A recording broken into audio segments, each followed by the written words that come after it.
Kripasanam Marian ഉടമ്പടി ധ്യാനത്തിലേക്ക് നമ്മൾ ഭക്തിപൂർവ്വം പ്രവേശിക്കുകയാണ്. ഈശോയോട് നമുക്ക് ഹൃദയത്തിൽ നന്ദി പറയാം. അച്ഛനിലൂടെ നീ തന്നെ ഞങ്ങളോട് സംസാരിക്കണമേ എന്ന് പ്രാർത്ഥിക്കുന്നു. മരിയൻ ഉടമ്പടി നിബന്ധനകൾ വിശ്വസ്തതാപൂർവം പാലിക്കുന്നതിനാവശ്യമായിട്ടുള്ള വചനങ്ങൾ, മരിയൻ ഉടമ്പടിയിൽ വന്നുപോയിട്ടുള്ള പാകപ്പിഴകൾ പരിഹരിക്കുന്നതിനാവശ്യമായിട്ടുള്ള വചനങ്ങൾ ഞങ്ങൾക്ക് ഈ ആരാധനയിലൂടെ നൽകണമേ എന്ന് പ്രാർത്ഥിക്കുന്നു. വിവിധങ്ങളായ സമയങ്ങളിൽ ഈ ആരാധനയിൽ പങ്കെടുത്ത് പ്രാർത്ഥിക്കുവാൻ പോകുന്ന മുഴുവൻ മക്കളെയും ഈ അൾത്താരയിൽ സമർപ്പിച്ച് പ്രാർത്ഥിക്കാം. ഞങ്ങളിപ്പോൾ കടന്നുപോയിക്കൊണ്ടിരിക്കുന്ന ഓരോ നൊമ്പരങ്ങളെയും ഞങ്ങളുടെ ഓരോരോ ജീവിത അവസ്ഥകളെയും ഈശോയെ പ്രത്യേകമായിട്ട് ഞങ്ങൾ സമർപ്പിച്ച് പ്രാർത്ഥിക്കുന്നു. മരിയൻ ഉടമ്പടിയുടെ മുഴുവൻ വാഗ്ദാനങ്ങളും ഞങ്ങളുടെ കുടുംബങ്ങൾ പ്രാപിക്കുവാൻ ഈശോയെ കരുണയാകണമേ എന്ന് പ്രാർത്ഥിച്ചുകൊണ്ട് ദിവ്യകാരുണ്യനാഥനെ വരവേറ്റുകൊണ്ട് നമുക്ക് ഇരുകരങ്ങളും ഉയർത്തി ശക്തമായി സ്തുതിക്കാം.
പരിശുദ്ധ പരമദിവ്യകാരുണ്യത്തിന് ആരാധനയും സ്തുതിയും പുകഴ്ചയും ഉണ്ടായിരിക്കട്ടെ. പരിശുദ്ധ പരമദിവ്യകാരുണ്യത്തിന് ആരാധനയും സ്തുതിയും പുകഴ്ചയും ഉണ്ടായിരിക്കട്ടെ. പ്രിയമുള്ളവരെ, ഇന്നിപ്പോൾ ഒരാള് സാക്ഷ്യം പറഞ്ഞു, ഡേവിഡ് കൽപ്പറമ്പ്. അപ്പോഴേ അയാളെ എന്നെ കാണാൻ വന്നായിരുന്നു, ഇവിടെ സാക്ഷ്യം പറഞ്ഞിട്ട് എന്നെ കാണാൻ വന്നു. അപ്പോൾ ഇയാളുടെ സാക്ഷ്യം ഞാൻ ശ്രദ്ധിക്കുന്നുണ്ട്. പക്ഷേ എന്നെ കാണാൻ വന്നപ്പോൾ ഇയാളുടെ കൊച്ചിനെ കാണിച്ച്, അപ്പോൾ ഞാൻ അയാളുടെ ചീട്ടേ നോക്കി, കുഞ്ഞിന് ഓട്ടിസമാണ്. അപ്പോൾ ഞാൻ ചോദിച്ചു, എന്നാ കൊച്ചിനെന്താ? കൊച്ചിന് ഓട്ടിസമാണ് വെച്ചാ. അപ്പോൾ ഓട്ടിസം മാറിയത് നിങ്ങൾ കുറച്ച് മുമ്പ് അവിടെ നിന്ന് പ്രസംഗിച്ചതാ, സാക്ഷ്യം പറഞ്ഞത്. പിന്നെ ഈ ഓട്ടിസം എനിക്ക് തന്നെ കൺഫ്യൂഷനായി. ഈ പ്ലാറ്റ്ഫോമിൽ നിന്നിട്ട് എൻ്റെ കുഞ്ഞിൻ്റെ ഓട്ടിസം മാറി എന്ന് പറഞ്ഞ ആൾ കുറച്ച് കഴിഞ്ഞപ്പോൾ ഓട്ടിസമാണെന്നും പറഞ്ഞ് കൊച്ചിനെ എൻ്റെ അടുത്ത് കൊണ്ടുവന്നിരിക്കുകയാണ്. പിന്നെ കൊണ്ടുവന്ന് ഓട്ടിസമാണെന്ന് കാണിക്കണേ. അപ്പം ഞാൻ ഇപ്പോൾ നിങ്ങൾക്ക് ആൾക്കാരെ പറ്റിച്ചാണോ? അപ്പോൾ അയാൾ പറഞ്ഞു അങ്ങനെയല്ല അച്ഛാ, ഇവരിങ്ങനെ അല്ലായിരുന്നു. ഇവൻ ജനിച്ച കാലം മുതൽ ഇവൻ ആൾക്കാരെ തുപ്പും. ഒട്ടിസം കയറി ഭ്രാന്ത് പിടിച്ചിട്ടേ കാണുന്നവരൊക്കെ തുപ്പും. ആൾക്കാർക്ക് വേണമെങ്കിൽ അപ്പനും അമ്മയും ഇല്ലെങ്കിൽ ആ കൊച്ചിൻ്റെ കർണം പോച്ചുകളെ ആൾക്കാരടിച്ച്. അത്ര തുപ്പണത്. പിന്നെ വയലൻ്റാണ് ഇവൻ, വല്ലാത്ത വയലൻ്റാണ്. ആൾക്കാരെ കാണുമ്പോൾ പറിക്കും. സ്കൂളിലൊക്കെ പോയാൽ ബെഞ്ചൊക്കെ മറിച്ചിടും, പിള്ളേരെ ഉപദ്രവിക്കും. ഉച്ചവരെ പോലും ഇരിക്കാൻ പറ്റത്തില്ല. അപ്പം തന്നെ വീട്ടിലേക്ക് വിളി വരും, കൊണ്ടുപോകുമെന്ന് പറയും. അപ്പം അത് ഭയങ്കര ഇവർക്ക്. അപ്പം ഡോക്ടറിനെ കാണിച്ചപ്പോൾ ഡോക്ടർ പറഞ്ഞ് ഇനി ഇത് കൂടുകയുള്ളൂ, കുറയത്തൊന്നും ഇല്ലെന്ന് പറഞ്ഞ്. അപ്പോൾ ഇതിന് ഈ ഓട്ടിസത്തിൻ്റെ സ്പെഷ്യലിസ്റ്റ് ഡോക്ടറിൻ്റെ അടുത്ത് കാണിക്കുമ്പോൾ അസസ്മെൻ്റാണ്. ഈ ഒരു സ്വഭാവം കാണിക്കുന്നവർ ഇനി അത് കൂടുകയുള്ളൂ, കുറയത്തില്ലെന്ന് പറഞ്ഞ്. അപ്പം പിന്നെ തീർന്നില്ലേ? വൈദ്യശാസ്ത്രത്തിൽ നമുക്ക് അവലംബിക്കാൻ പറ്റുന്ന ഒരു സാഹചര്യം ഇല്ലല്ലോ ഇനി. ഇത് കൂടിയുള്ള അവസ്ഥ എന്താ? ഇവൻ വളരുകയും ചെയ്യും, ഈ തുപ്പലും കൂടും, ആൾക്കാരെ എടുത്ത് നിലത്തിട്ട് അടിക്കണതും കൂടിക്കഴിഞ്ഞാൽ ഇവൻ ആൾക്കാർ പഞ്ഞിക്കിടുക്കുന്ന കാര്യത്തിൽ ഒരു സംശയമില്ല. സ്വന്തം അപ്പം തന്നെ ഇവനെ വെടിവെച്ച് കൊല്ലും. അത്ര രീതിയിലാണ് മനുഷ്യന് സമാധാനം ഇല്ലാത്ത അവസ്ഥ വരണത്. അപ്പോൾ ഞാൻ പറഞ്ഞ് അപ്പോൾ ഇത് മാറിയെന്ന് പറഞ്ഞിട്ട് പിന്നെ എന്തിനാണ് നിങ്ങളിവിടെ ഒട്ടിസമാണെന്ന് പറഞ്ഞ് വരണത്? അച്ഛാ ഇവനൊന്ന് സംസാരിക്കണം. ഇപ്പം ഇവൻ ഒറ്റ ഉടമ്പടിയോടുകൂടി തന്നെ ഞങ്ങൾ ഉടമ്പടി തൈലം ഇവൻ്റെ നാക്കിൽ തൊട്ട് അപ്പം തന്നെ തുപ്പൽ നിന്ന് എത്രയോ 5-6-7 വർഷമായിട്ട് നാട്ടുകാരെ തുപ്പിക്കൊണ്ട് നടന്ന പാർട്ടിയാണ്. അപ്പം തന്നെ തുപ്പൽ നിന്ന്. പിന്നെ ഇവൻ ഭയങ്കര വിഗ്രസൻ വയലൻ്റ് ആയിരുന്നു. ആൾക്കാരുമായിട്ട് എപ്പോഴും ഗുസ്തിയും പിടുത്തവും അടിയും അക്രമവുമാണ്. അതെല്ലാം പോയി. ഇപ്പം ഇവൻ പക്ക പഞ്ചപാവൻ സൈലൻ്റായിപ്പോയെന്ന് പറഞ്ഞു. അവൻ സൈലൻ്റായാൽ തന്നെ ഓട്ടിസം തീർന്ന്. ശരിക്കും പറഞ്ഞാൽ എല്ലാം അതൊക്കെ ഇവിടെയൊക്കെ പിള്ളേർ വരുമ്പോൾ അപ്പന്മാർ പ്രാർത്ഥിക്കുമ്പോൾ പിള്ളേർ കവച്ചകത്ത് വെച്ച് തലയും കാലും ഒരു കാലം ഇപ്പുറത്തും ഒരു കാലം അപ്പുറത്തും തല ഒടിച്ച് മടക്കി അതിൻ്റെ ഇടയ്ക്ക് ഒരു പണിയായിരുന്നു ഇവിടെ. അത്രയും പിള്ളേരാണ് ഇവിടെ വരണത്. പക്ഷേ ഈ ഒരു ഒറ്റ ഉടമ്പടിയോടുകൂടി കുഞ്ഞ് 90% ഓക്കെയാവും. 90%. ഞാൻ അപ്പന് അത്രയും ആശ്വാസമാണ്. ഇനിയിപ്പോഴുള്ള പറഞ്ഞാൽ ഇവനൊന്ന് സംസാരിക്കണം, അത്രയേ ഉള്ളൂ. അപ്പോൾ ഇപ്പോൾ ഗ്രോത്ത് കർത്താവ് തൊട്ടില്ലേ? ഞാൻ പറഞ്ഞ കർത്താവ് തൊട്ട് കഴിഞ്ഞു. അപ്പോൾ ഇനി നിങ്ങൾ ദൈവത്തിനൊന്ന് തൊട്ടാൽ മതി. അതാണ് വിഷയം. ദൈവത്തിനെ തൊടത്തില്ല, അതാണ് പ്രശ്നം. അതായത് കർത്താവ് നമ്മളെ തൊട്ടാൽ പിന്നെ നമ്മുടെ മുമ്പിലുള്ള ഓപ്ഷൻ നമുക്ക് കർത്താവിനെ തൊടണം. അതിൻ്റെ തന്ത്രങ്ങളും അതിൻ്റെ വിജ്ഞാനവും പഠിക്കണം. കർത്താവിനെ തൊടണമെങ്കിൽ ബൈബിൾ ഒത്തിരിയേറെ ഇപ്പം തന്നെ ഉദാഹരണത്തിന് നമ്മൾ ദൈവത്തോട് കാണിക്കണത് വിഷയാധിഷ്ഠിതമാണോ വ്യക്തിയാധിഷ്ഠിതമാണോ എന്ന് ദൈവത്തിന് ഒരു അസസ്മെൻ്റ് ചെയ്യാൻ കഴിഞ്ഞാൽ അത് വിഷയാധിഷ്ഠിതമല്ല. വീട്, ജോലി, വിവാഹം, വിസ, ജപ്തി ഇങ്ങനെയുള്ള കാര്യങ്ങളൊന്നും രക്ഷപ്പെടാൻ വേണ്ടി മാത്രമല്ല, ദൈവത്തിന് വേണ്ടി ജീവിക്കാനാണെന്നുള്ളത് ദൈവത്തിന് തോന്നിയ കർത്താവിനെ തൊട്ടതുപോലെയാവും. അതറിയണമെങ്കിലുണ്ടല്ലോ, ഈ ശ്രീഭണ്ഡാരത്തിൽ കുറേ ആൾക്കാർ വന്ന് ചാക്ക് കണക്കിന് പൈസ എടുത്തില്ലേ? അവരാരും കർത്താവിൻ്റെ ഹൃദയത്തെ അവർക്ക് സ്പർശിക്കാൻ ഒത്തില്ലല്ലോ. അപ്പോൾ ഒരു വലിയമ്മ വന്നിട്ട് ഒരു പൈസ ഇട്ടല്ലേ? അത് വായിച്ചോന്ന്. ലൂക്ക 21:1-2 തിരുവചനങ്ങൾ. 21:1-2 തിരുവചനങ്ങൾ. അവൻ കണ്ണുകളുയർത്തി നോക്കിയപ്പോൾ ധനികർ ദേവാലയ ഭണ്ഡാരത്തിൽ നേർച്ചയിടുന്നത് കണ്ടു. ദരിദ്രയായ ഒരു വിധവ 2 ചെമ്പ് തുട്ടുകൾ ഇടുന്നതും അവൻ കണ്ടു. അവൻ പറഞ്ഞു, ദരിദ്രയായ ഈ വിധവ മറ്റെല്ലാവരെയും കൂടുതൽ നിക്ഷേപിച്ചിരിക്കുന്നു എന്ന് സത്യമായി ഞാൻ നിങ്ങളോട് പറയുന്നു. കാരണം എന്താ? എന്തെന്നാൽ അവരെല്ലാവരും തങ്ങളുടെ സമൃദ്ധിയിൽ നിന്ന് സംഭാവന ചെയ്തു. ഇവളാകട്ടെ തന്റെ ദാരിദ്ര്യത്തിൽ നിന്ന് ഉപജീവനത്തിനുള്ള വക മുഴുവനും നിക്ഷേപിച്ചിരിക്കുന്നു. അവൾക്ക് ദൈവമാണ് പ്രശ്നം, വിഷയമല്ല. താൻ ആർക്കാണ് കൊടുക്കണതെന്ന് പറയുമ്പോൾ തനിക്ക് അന്ന് പട്ടിണിയാണെങ്കിൽ പോലും അതിനേക്കാൾ വലുതാണ് ദൈവം എന്ന് കണ്ടുകൊണ്ട് ഒരു വ്യക്തിബന്ധം ദൈവമായിട്ടുണ്ട്. ഇത് കർത്താവിനെ തൊടുന്നൊരു പരിപാടിയാണ്. കർത്താവ് നമ്മളെ തൊടുന്നതിനേക്കാളും അതുപോലെ തന്നെ പ്രധാനമാണ് കർത്താവിനെ നമ്മൾ തൊടുന്നത്. നമ്മൾ തൊടണമെങ്കിൽ കർത്താവ് നമ്മളെ തൊടണമെങ്കിലും നമ്മൾ കർത്താവിനെ തൊടണമെങ്കിലും ഈശോയ്ക്കത് ഹൃദയസ്പർശിയായിട്ട് തോന്നണം. അതൊരു വിഷയബന്ധിയായിട്ടല്ല നമ്മൾ ഇപ്പം ആദ്യ കാര്യങ്ങളൊക്കെ നമുക്ക് വിഷയബന്ധിയായിട്ട് ജീവിക്കാം. നമ്മുടെ എന്തെങ്കിലും ഞങ്ങളൊക്കെ പഠിക്കുന്ന കാലത്തൊക്കെ മാർക്ക് കിട്ടാനും അതുപോലെ തന്നെ പല കാര്യങ്ങൾക്ക് വേണ്ടി പ്രാർത്ഥിച്ചിട്ടുണ്ട്. എല്ലാം വിഷയബന്ധിയാണ്. പക്ഷേ നമ്മൾ 10-50 വയസ്സാകുമ്പോഴും വിഷയബന്ധിയായിട്ട് തന്നെയാണെന്നുണ്ടെങ്കിൽ വരാൻ പോകുന്ന വിഷയം എന്ന് വെച്ചാൽ ദൈവം നമ്മളെ അങ്ങ് ഒരാളായിട്ട് കരുതത്തില്ല. നമ്മളുടെ വിഷയങ്ങൾക്ക് ദൈവം വില കൊടുക്കത്തുമില്ല. അതുകൊണ്ട് ഈ പടിപടിയായിട്ട് നമ്മൾ അതൊരു ഈ ഉടമ്പടിക്കുണ്ടാകുന്നൊരു ഗുണമെന്ന് പറയണത്, ഉടമ്പടി നമ്മളെ കൊണ്ട് ഒത്തിരി ഹോംവർക്ക് ചെയ്യിക്കും. നമ്മൾ ഉടമ്പടിയുടെ ഒരു ഒഴുക്കുണ്ട്. ആ ഒഴുക്കിൻ്റെ കൂടെ നിന്ന് കൊടുക്കാനുള്ള ദൈവസ്നേഹം ഉണ്ടായാൽ മതി. ആ ഉടമ്പടിക്ക് അതിൻ്റെതായിട്ടുള്ള ഒരു ഒഴുക്കുണ്ട്. അതായത് പ്രേക്ഷിത പ്രവർത്തനം, വിശ്വാസ കൈമാറ്റം, വിശ്വാസ പ്രയോഗം, വിശ്വാസ പ്രഖ്യാപന, വിശ്വാസ പ്രാർത്ഥന, ഇങ്ങനെ അതിൻ്റെ സമ്പൂർണമായിട്ടൊരു വ്യക്തി ദൈവത്തിൽ വളരാൻ പറ്റിയ ഇങ്ങനെ ഈ കഴിഞ്ഞ 1000 കൊല്ലമായിട്ട് ഇപ്പം നൊവേനയില്ലേ, നമ്മുടെ നൊവേനകളെന്ന് പറയുമ്പോൾ ആദിമകാലങ്ങളിൽ ഉണ്ടായിരുന്ന പ്രാർത്ഥന നൊവേനയാണ്. ശരിക്കും 9 ദിവസത്തെ പ്രാർത്ഥന. നമ്മൾ 10-ാം തിരുനാളെന്ന് പറയുന്ന പരിശുദ്ധാത്മാവ് വരുന്ന ദിവസത്തിൻ്റെ 9 ദിവസമാണ് മാതാവും അപ്പോസ്തലന്മാരും കൂടി സെക്കേന് ഉട്ടുശാലയെ പ്രാർത്ഥിച്ചതാണ് 9 ദിവസം. അതാണ് നൊവേനയുടെ അടിസ്ഥാനം. നൊവേന ആദ്യം മുതലേ ഉള്ളതാണ്.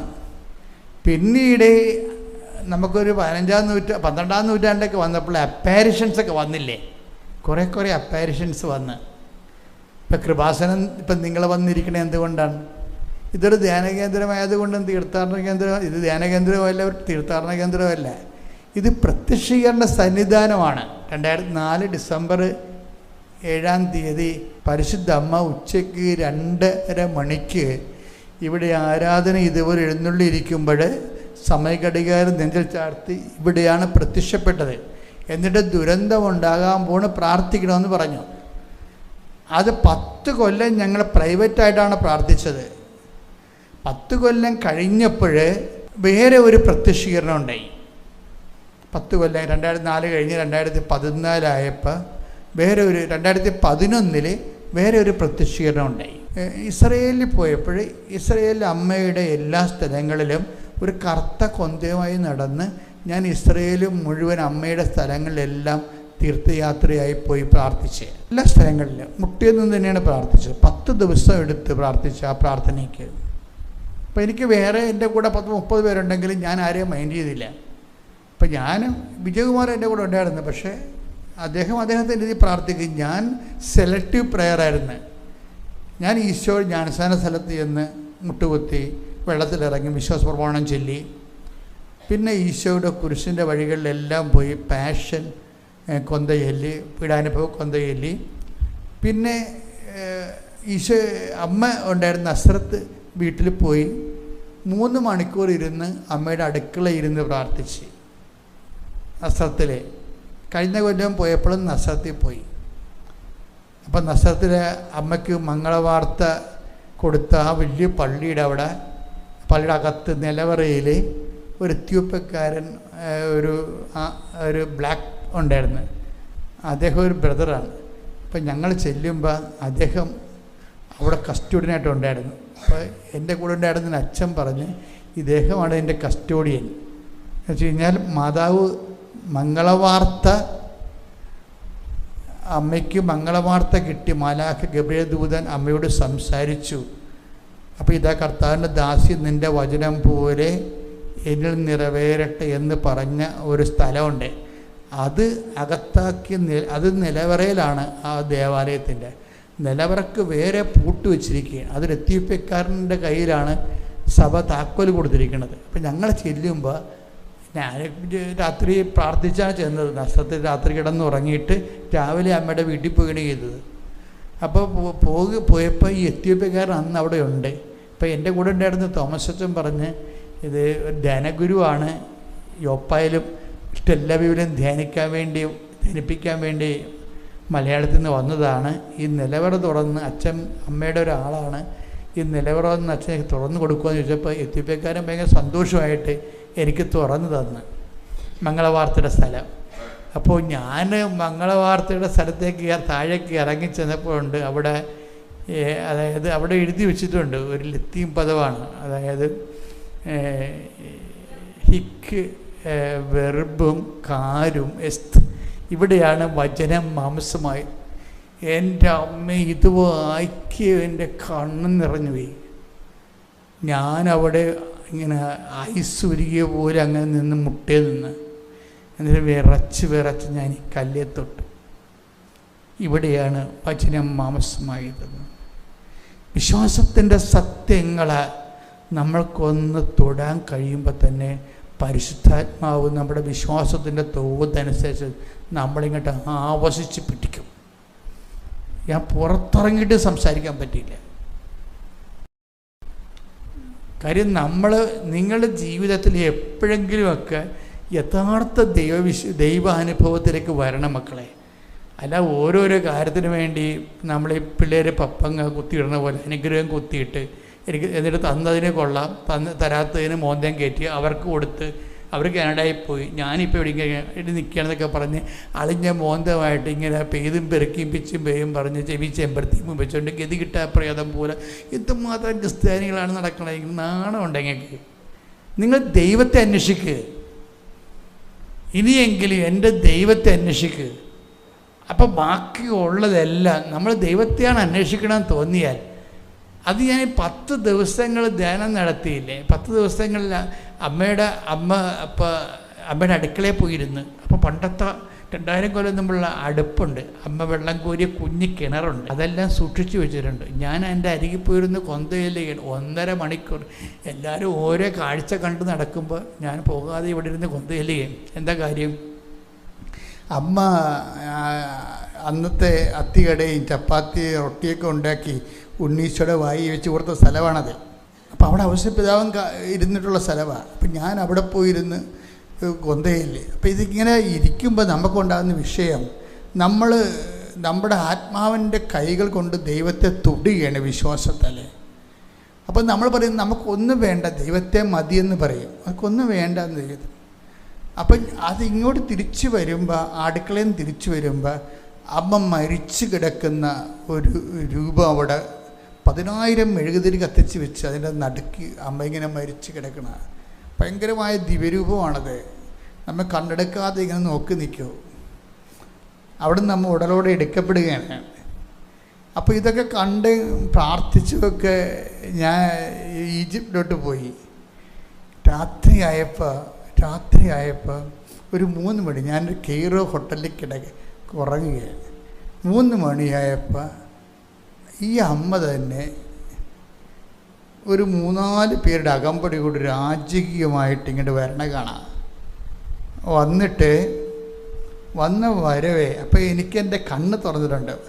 ഇതില്ല 3 മണി എന്ന് പറയുമ്പോൾ നമ്മുടെ ഒരു 5 മണി പരുവാണ്. പരവരാ വെളുപ്പം എന്ന് നമ്മൾ പറയണ പോലെ ടൈമാണ്. നമുക്ക് ആളെ കാണാം. അപ്പോൾ ഇങ്ങനെ ഈ രാജകീയമായിട്ട് ഇങ്ങനെ വന്നിട്ട് ഈ അമ്മ അടുത്ത് വരുമ്പോൾ തന്നെ എൻ്റെ മനസ്സിലെ ആത്മാവ് പറയുന്നുണ്ട്, ഇപ്പോൾ നിൻ്റെ വായിൽ അമ്മ വിരലുകൾ താഴ്ത്തുവെന്ന്. അപ്പോൾ അതിൻ്റെ മനസ്സിൽ പറയുന്നുണ്ട്, അമ്മ വിരൽ താത്തണമെമ്പോൾ തന്നെ പരിശുദ്ധാത്മാവ് എനിക്ക് അറിവ് തരുന്നുണ്ട്, ഇപ്പോൾ അമ്മയുടെ 4 വിരലുകൾ നിൻ്റെ വായിൽ താഴ്ത്തും. അതുപോലെ തന്നെ അമ്മ 4 വിരൽ കൊണ്ടുവന്നിട്ട് വായിൽ താഴ്ത്തുകയും ഞാനിങ്ങനെ കയറി പിടിക്കുകയും ചെയ്യും. നല്ല പഞ്ഞിപ്പോട് കൂടിയുള്ള ഒരു ചെറിയ ഒരു കുളിർമയാണുള്ളത്. അപ്പോഴേ അമ്മയുടെ മുഖത്തോട് ഞാൻ നോക്കുമ്പോൾ അമ്മയുടെ കണ്ണിൽ നിന്നേക്ക് മനസ്സിലാക്കേണ്ടത് 2 മനുഷ്യർ എൻ്റെ അപ്പുറത്തും ഇപ്പുറത്തും കിടക്കുന്നുണ്ട്. അത്രയും ഞാൻ അറിഞ്ഞില്ല. ആ സമയത്ത് ഞാൻ ഈ കിടക്കുന്ന മനുഷ്യരെ നോക്കുമ്പോൾ ആരാണ്, ഒരാൾ എനിക്ക് അത്ര പെട്ടെന്ന് മനസ്സിലായില്ല. പക്ഷേ ഒരു പരിചയമുണ്ട് പക്ഷേ നമുക്ക് ഒരു ക്യാച്ച് ചെയ്യാൻ പറ്റണില്ല. പരിചയമുണ്ട്, ഈ ഫിഗർ അറിയാം നമുക്ക്. പക്ഷെ ഒരു ഫിഗർ വലതുവശത്ത് കിടക്കുന്ന ഫിഗർ ജോൺ മരിയ വിയാനിയാണ്. അത് കട്ടൻ്റെ ഫിഗറാണ്. മറ്റേ ഫിഗർ വ്യക്തമല്ല, പക്ഷെ പരിചയമുണ്ട്. ഓർമ്മയിൽ നിന്ന് എടുക്കണമെന്ന് മാത്രമേ ഉള്ളൂ. പക്ഷേ ഇത് ഈ കൈ വായിന്ന് ഊരിക്കഴിഞ്ഞ് കഴിഞ്ഞപ്പോൾ ഉണ്ടല്ലോ, എൻ്റെ ഒരു ബോധം വേറെ രീതിയിൽ മറിഞ്ഞു പോയിട്ട് ഞാൻ ശ്വാസം എടുത്തും അടക്കിയും പിടിച്ചും എനിക്ക് വല്ലാത്ത പരിഭ്രമമായിട്ട് ഞാൻ ചാടി പുറത്ത് വീണു. അപ്പോൾ ഒരു 3 മണിയാണെങ്കിൽ 5 മണിയുടെ ഒരു വെളുപ്പാണുള്ളത്. ആ ഇരുണ്ട വെളുപ്പിലൂടെ ഞാൻ ഭ്രാന്തി പിടിച്ച പോലെ ഓടി കിഴക്കോട്ടാണ് ഓടണമെന്നൊക്കെ അറിയാം. അപ്പോൾ നോക്കുമ്പോൾ ഒരു സമുദ്രം പോലൊരു സംഭവമാണ്. അത് നൈൽ നദിയോ എന്തോ കടലോ ആണ്. അപ്പോൾ എനിക്ക് അപ്പോഴുണ്ടായിരുന്ന ഒരു ത്രസിപ്പിൽ ഞാൻ വെള്ളത്തിലോട്ട് ഇറങ്ങി. കാര്യം എന്താ സംഭവിച്ചതെന്ന് അറിയാൻ നമുക്ക് ഉള്ളിൽ ഭയങ്കര ഉന്മാദമായിപ്പോയി. നമുക്കൊരിക്കലും ഇവിടെ അമ്മ പ്രത്യക്ഷപ്പെട്ടപ്പോൾ എനിക്ക് അത്രയും ഇമോഷണലായിട്ട് ഞാൻ അത്രയ്ക്ക് ഡിസ്റ്റർബ്ഡ് അല്ലായിരുന്നു. ഈജിപ്തിൽ വെച്ച് ഞാൻ വല്ലാതെ അങ്ങ് ഇമോഷണലായിട്ട് ഡിസ്റ്റർബ്ഡായിപ്പോയി. കാര്യം വെള്ളത്തിലൂടെ ഞാൻ ചാടി, ഞാൻ നടന്ന് അപ്പോഴിങ്ങനെ കടലിങ്ങനെ പൊന്തിക്കിടക്കുകയാണ്. ഞാനൊരു തുടയപ്പം വെള്ളമായപ്പോൾ തന്നെ ഞാൻ ഓർത്ത് പേടിച്ചു പോയി. വിജയകുമാർ എൻ്റെ മുറി കിടപ്പുണ്ട്, അടുത്ത മുറിയിലാണ് കിടക്കേണ്ടത്. അയാൾക്ക് അറിയത്തില്ല ഞാനിങ്ങനെ പുറത്തേക്ക് പോകുന്ന കാര്യം. ഇപ്പോൾ വല്ല ചൊറകോ ചിമിങ്ങലോ വല്ല ഞൊട്ടിയ എന്ന് വിചാരിച്ചാൽ പിടിക്കിടവില്ല, പിന്നെ പിടികിട്ടത്തുമില്ല. ആർക്ക് എനിക്കും സംഭവിച്ചെന്ന് പോലും അറിയാൻ പാടില്ല വരും. അപ്പോൾ ഞാൻ ഓടി പേടിച്ച് ഞാൻ ചാടിക്കരക്ക് വീണ് അവിടെ കിടന്ന് അണച്ച് പിന്നെ ഒരു കണക്കിന് വേച്ച് എൻ്റെ മുറിയിലോട്ട് വന്ന് പിന്നെ എനിക്ക് ആരോട് സംസാരിക്കാൻ പറ്റിയില്ല. 8 മണിയായപ്പോൾ ഫ്ലൈറ്റിൽ കയറിയപ്പോൾ വിജയകുമാർ പറഞ്ഞ് ഇന്നലെ രാത്രി അമ്മ വന്നിട്ടുണ്ടായിരുന്നു, ഇങ്ങനെയൊക്കെ സംഭവിച്ചെന്ന് പറയും.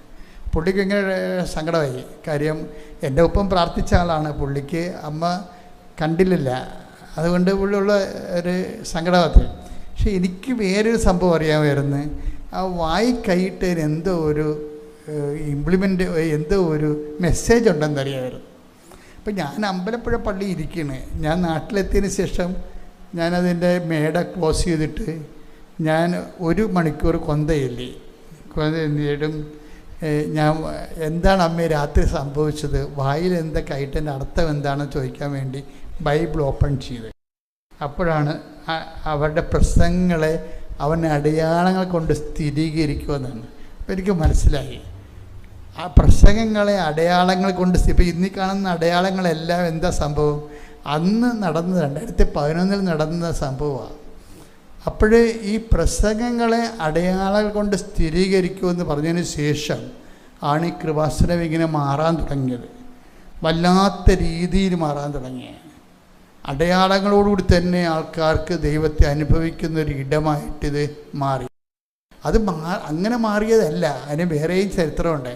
ഞാൻ നാട്ടിൽ വന്നു കഴിഞ്ഞപ്പോൾ പെട്ടെന്ന് എനിക്ക് ട്രാൻസ്ഫറായി ട്രാൻസ്ഫർ ആ പള്ളിയിൽ നിന്ന് ട്രാൻസ്ഫറായി. ആ ട്രാൻസ്ഫറായ പള്ളിയിലേക്ക് ഞാൻ വന്ന് സക്രാരി ചാർജ് എടുക്കാൻ വേണ്ടി സക്രാരി തുറന്ന് സക്രാരി പൂട്ടി. അപ്പോൾ കപ്പേര് പറയും ഇനി മധ്യസ്ഥൻ്റെ അടുത്ത് പോയി പ്രാർത്ഥിക്കണമെന്ന് പറയും. ഞാൻ മധ്യസ്ഥൻ്റെ അടുത്ത് പ്രാർത്ഥിക്കാൻ രൂപക്കൂട്ടിൻ്റെ അടുത്ത് ചെല്ലുമ്പോഴാണ് എനിക്ക് മനസ്സിലായത് അന്ന് ഈജിപ്തിൽ വെച്ച് എൻ്റെ അരികിൽ കിടന്നുറങ്ങിയ ആളാണ്, അതേ രൂപമാണ് ഈ രൂപക്കൂട്ടി ഇരിക്കുന്നത്. ഞാനിപ്പോൾ നിങ്ങളോട് പറയാൻ കാരണം വെച്ച് കഴിഞ്ഞാൽ നമ്മൾ ഒരു വിശ്വാസത്തിൽ ജീവിക്കുകയല്ല. ഇനിയും നിങ്ങൾക്ക് നേരം വെളുക്കണം. കാര്യം ഓരോ മതക്കാരും ഓരോ വിശ്വാസത്തിലാണ് ജീവിക്കുന്നത്. ക്രിസ്ത്യാനിറ്റി വിശ്വാസമല്ല. നമ്മൾ ദൈവത്തിൻ്റെ കൂടെയാണ് ജീവിക്കുന്നത്. ദൈവത്തിൻ്റെ കൂടെ ജീവിക്കാൻ വേണ്ടി വിശ്വാസത്തിൻ്റെ ചില പരിചരണങ്ങളിലൂടെ ദൈവം നമ്മളെ കൊണ്ടുപോവുകയാണ് ചെയ്യണത് ശരിക്കും പറഞ്ഞാൽ. അപ്പോൾ ദൈവം ഇത്രയും ടാഞ്ചിബിളായിട്ടുള്ളത്, അതാണ് ദൈവം ഇങ്ങനെ ഇത്രയും തൻ്റെ ജനങ്ങളോട് സംസാരിക്കുന്ന ഏത് ജനതയുണ്ടെന്നൊക്കെ ചോദിക്കണില്ലേ? ടെക് ദ ബെഡപ്പാട് ശ്രദ്ധിക്കട്ടെ. ഹല്ലേലൂയ ഹല്ലേലൂയ ഹല്ലേലൂയ ഹല്ലേലൂയ യേശുവേ നന്ദി. ഹല്ലേലൂയ ഹല്ലേലൂയ ഹല്ലേലൂയ യേശുവേ ആരാധന ആരാധന ആരാധന. തുല്യം ചൊല്ലില്ല ആരുമില്ലേ അങ്ങേപ്പോലെ യേശുവേ. തുല്യം ചൊല്ലില്ല ആരുമില്ലേ അങ്ങേപ്പോലെ യേശുവേ. ജീവനേ സ്വന്തമേ അങ്ങേ ചായുന്നു ഞാൻ. ജീവനേ സ്വന്തമേ അങ്ങേ ചായുന്നു ഞാൻ. നിയമാവർത്തനം 4:7. നിയമാവർത്തനം 4:7. നാം വിളിച്ചപേക്ഷിക്കുമ്പോഴൊക്കെ നമ്മുടെ ദൈവമായ കർത്താവ് നമുക്ക് സമീപസ്ഥനായിരിക്കുന്നത് പോലെ ദൈവം ഇത്ര അടുത്തുള്ള വേറെ ഏത് ശ്രേഷ്ഠ ജനതയാണുള്ളത്? അതാണ് അതിൻ്റെ സത്യം. അപ്പോൾ അത്രയും ദൈവം ടാഞ്ചിബിളായിട്ടുള്ള ഒരു വിശ്വാസ സമൂഹത്തിൻ്റെ ഭാഗമാകണമെന്ന് പറയണത് ആകണത് പറ്റും. പക്ഷേ അങ്ങനെയല്ല. അത് ആ അനുഭവം നമ്മുടെ അവകാശമായിട്ട് അത് അനുഭവേദ്യമാകണം നമ്മൾക്ക്. അല്ലാതെ എന്തെങ്കിലും ഒരു ആവശ്യത്തിൻ്റെ പുറത്ത് അത് ചോദിച്ചു കിട്ടിയില്ല, 2 ആഴ്ച പള്ളിയിൽ പോയി, 4 ആഴ്ച പോയില്ല, 2 ആഴ്ച കുടുംബപ്രാർത്ഥന പങ്കെടുത്ത്, 3 ആഴ്ച പങ്കെടുത്തില്ല, ഇങ്ങനെ പോലെ അലവലാതി വിശ്വാസികളായിട്ട് ഒരു കഥയുമില്ല. ശരിക്കും പറഞ്ഞ ഈ ആൾക്കാർക്ക് ദൈവാനുഭവം ഇല്ലാത്തതിൻ്റെ കാര്യം കൈയിരിക്കുന്ന അലവലാതി തരം കൊണ്ടാണ്. അതായത് ഈ പണ്ട് എൻ്റെ കുഞ്ഞുനാളിലെ ഈ ബെഞ്ചമിൻ എന്നും പറഞ്ഞു ഒരു ഭ്രാന്തനുണ്ടായിരുന്നു. ബെഞ്ചമിൻ അയാളിങ്ങനെ മുടിയെല്ലാം വളർത്തി, ആരും വെട്ടിക്കൊടുക്കാനില്ലായിരുന്നു. അയാൾ ഞങ്ങളുടെ വഴികളിൽ കൂടി പോകുന്നത് കാണുമ്പോൾ കുട്ടികളെല്ലാം ഇങ്ങനെ അയാളെ നോക്കിക്കൊണ്ട് നിൽക്കും. അയാളിങ്ങനെ ആടി 2 ചെവിട് മുമ്പോട്ട് വെക്കും. എന്നിട്ട് ഈ ബെഞ്ചും ഭ്രാന്തൻ പിന്നെ ആടി 4 ചെവിട് പുറകോട്ട് വെക്കും. ഞാൻ എൻ്റെ ജീവിതത്തിൽ ഈ ബെഞ്ചും ഭ്രാന്തനെ കുറിച്ച് എഴുതിയിട്ടുണ്ട്. നമ്മുടെ പലരുടെയും ആധ്യാത്മികത ഈ ബെഞ്ചും ഭ്രാന്തൻ്റെ നടപ്പ് പോലെ 2 ആഴ്ച മുമ്പോട്ട് വെക്കും, 4 ആഴ്ച പുറകോട്ട് വെക്കും. അതാണ് വിഷയം. ഒരു മൂച്ചിന് പള്ളിയിലൊക്കെ പോകും, കുമ്പസാരമൊക്കെ ആയിട്ട് നടക്കും. ഒരു മൂച്ചിന് പിന്നെ എല്ലാം അവസാനിപ്പിച്ചിട്ട് ലോകത്തിൻ്റെ വഴികളിലൂടെ റീൽസും കണങ്ങനെ ഇരിക്കും. അതാ കുടുംബ പ്രാർത്ഥന പോലും ചെല്ലത്തില്ല, ആ റീൽസും കണ്ടുകൊണ്ടിരിക്കും. അപ്പോൾ ഇതെന്താ വെച്ചാൽ കുറച്ച് നാളായി കഴിഞ്ഞ് കഴിഞ്ഞാൽ അവിടെ കുഴപ്പം. ഇത് ഇങ്ങനെ ആവർത്തിച്ച് കഴിഞ്ഞാൽ പിന്നീട് ദൈവം ഈ റിജക്റ്റ് ചെയ്യും, റിജക്ഷൻ പോയിൻ്റ് വരും. ബൈബിളിലുള്ള ഏറ്റവും വലിയൊരു വിഷയമാണ് റിജക്ഷൻ. അതായത് ദൈവം ഇങ്ങനെ പതുങ്ങിയൊക്കെ ഒന്ന് കൂടെ നടന്നു വെച്ചാൽ പെട്ടെന്നൊരു കാലത്ത് അവൻ ദേവാലയം വിട്ടുപോയെന്നല്ലേ പറയണത്. അത് നമ്മളെ വിട്ടുപോകും, നമ്മൾ പോലും അറിയത്തില്ല, വിട്ടുപോകും. കാര്യം നമ്മുടെ ഈ ബെഞ്ചും ഭ്രാന്തൻ്റെ രീതിയിലുള്ള ആധ്യാത്മികതയാണല്ലോ. 2 ആഴ്ച മുമ്പോട്ടും 4 ആഴ്ച പുറകോട്ടുമായിട്ട് കഴിയുമ്പോൾ കുറച്ച് കഴിയുമ്പോൾ ഈ ഭ്രാന്തിന് കൂടെ ദൈവം നടക്കത്തില്ല. ഭ്രാന്തിൻ്റെ വഴിക്ക് വിട്ടുവെച്ചും ദൈവം വിട്ടുപോയി കളയും. അതെപ്പോഴും നമ്മൾ വളരെ അപകടകരമായൊരു സ്ഥലമാണത്. പക്ഷെ നമ്മൾ ഒന്നിനൊന്ന് ഓരോ ദിവസവും അടിക്കടി ഇത്തിരി കഷ്ടപ്പെട്ടാലും കർത്താവുമായിട്ട് ജീവിച്ചിട്ട് കാര്യം എന്ന് പറഞ്ഞുകൊണ്ട് ദൈവത്തിന് വേണ്ടി ജീവിക്കാൻ വേണ്ടി തീരുമാനിച്ചാൽ അതിന് ഏറ്റവും ബെസ്റ്റായിട്ട് നിങ്ങളെ സഹായിക്കുന്നത് ഉടമ്പടിയാണ്. കാര്യം എന്താ, ഉടമ്പടിയിൽ ഇന്ന് വരെ ഈ കഴിഞ്ഞ 1000 കൊല്ലം ഇല്ലാത്ത ഉരുത്തിരിഞ്ഞ് വന്ന 1000 കൊല്ലം ഉരുത്തിരിഞ്ഞ് വന്നത് എന്താണ്? 12-ാം നൂറ്റാണ്ടിൽ ജപമാല വെളിപ്പെടുത്തിയെങ്കിലും 16-ാം നൂറ്റാണ്ട് തൊട്ടാണ് ജപമാല വളർന്ന് പ്രചരിച്ചത്. പക്ഷെ ജപമാല ആയാലും അതിൻ്റെ അകത്തുള്ളത് എന്താണ്? റിസൈറ്റിംഗ് ആണ്, പ്രാർത്ഥനയാണത്. അത് പ്രാർത്ഥനയാണ്. പക്ഷേ ഇന്ന് ലഭ്യമാകുന്ന കുർബാന കഴിഞ്ഞാൽ പിന്നെ ഏറ്റവും ടോപ്പ് പ്രാർത്ഥനയാണ്. പക്ഷേ ബേസിക്കായിട്ട് പ്രാർത്ഥനയാണ്. അത് മധ്യസ്ഥ പ്രാർത്ഥനയായിട്ട് ചെയ്യുന്ന ആൾക്കാരും ഉണ്ട്. പക്ഷെ അത് ഇങ്ങനെ ഒരു കൊന്തോ ചൊല്ലി കുടുംബ പ്രാർത്ഥന ചൊല്ലിയിട്ട് കാര്യമില്ല. മധ്യസ്ഥ പ്രാർത്ഥനയില്ലെങ്കിൽ ഞങ്ങൾക്ക് ചെല്ലണ പോലെ 1000 മണിയുടെ ജപമാല ചൊല്ലി, കൃപാസനത്തെ പണ്ട് ചൊല്ലിക്കൊണ്ടിരുന്ന 1000 മണി ജപമാലയാണ്. അത് 3 ദിവസം അടുപ്പിച്ച് 1000 മണി ജപമാല ചൊല്ലും. 3 ദിവസം അടുപ്പിച്ച് രാത്രി 22 മണിക്കൂർ 1000 മണി ജപമാല മാറി മാറി ആൾക്കാർ ചൊല്ലിക്കൊണ്ടിരിക്കും. എന്തിനാണ്? ലോക സുവിശേഷവൽക്കരണത്തിന്, അല്ലാതെ മകളെ കെട്ടിക്കാനും പിള്ളേരുണ്ടാകാനും അല്ല. ലോകത്തെ വിശ്വാസം കൈമാറാൻ വേണ്ടി 1000 മണിയുടെ ജപമാല ആ കാണുന്ന അത്രയും സ്ഥലത്താണ് ഒരു ടെൻറ്റ് കെട്ടിയിട്ട് 2003 1000 മണി ജപമാലയില്ലേ, 3 ദിവസം അടുപ്പിച്ച്.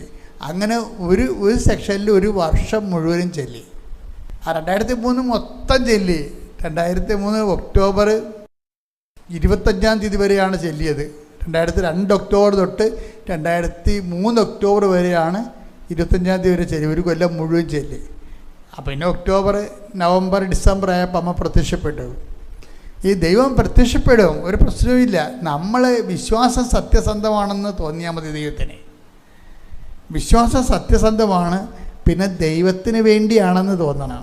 അല്ല നമുക്ക് വീട് വെക്കാനും ജപ്തി മാറാനും മാത്രമാണെന്ന് തോന്നിയാൽ ദൈവം കുറച്ച് നാൾ കഴിയുമ്പോൾ റിജക്റ്റ് ചെയ്ത് കളയും. വിശ്വാസം സത്യസന്ധമാണ്, ദൈവത്തിന് അതാണ് കർത്താവിനെ തൊടുന്ന പരിപാടി എന്ന് പറയണത്. വിശ്വാസം സത്യസന്ധമാണെന്നും അത് ദൈവത്തിന് ആണ് അതിന് പ്രാധാന്യമെന്നും അല്ലാതെ വീട്ടിലെ ആനുകൂല്യങ്ങൾക്കല്ല എന്ന് ദൈവത്തിന് തോന്നിയാൽ ദൈവം നിന്നെ ടേക്കപ്പ് ചെയ്യും. പിന്നെ നിനക്ക് തിരിഞ്ഞു നോക്കേണ്ടി വരത്തില്ല.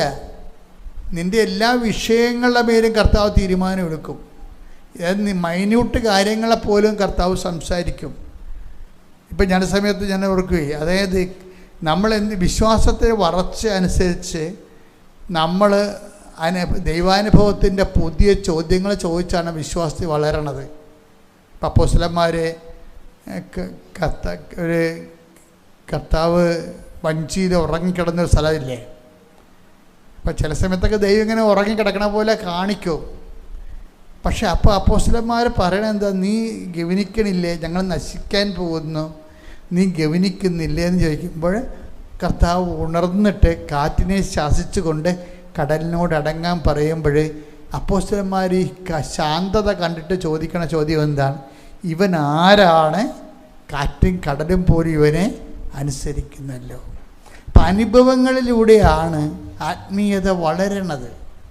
കൃപാസനത്തിൽ എപ്പോഴും അനുഭവങ്ങൾക്കാണ് പ്രാധാന്യം.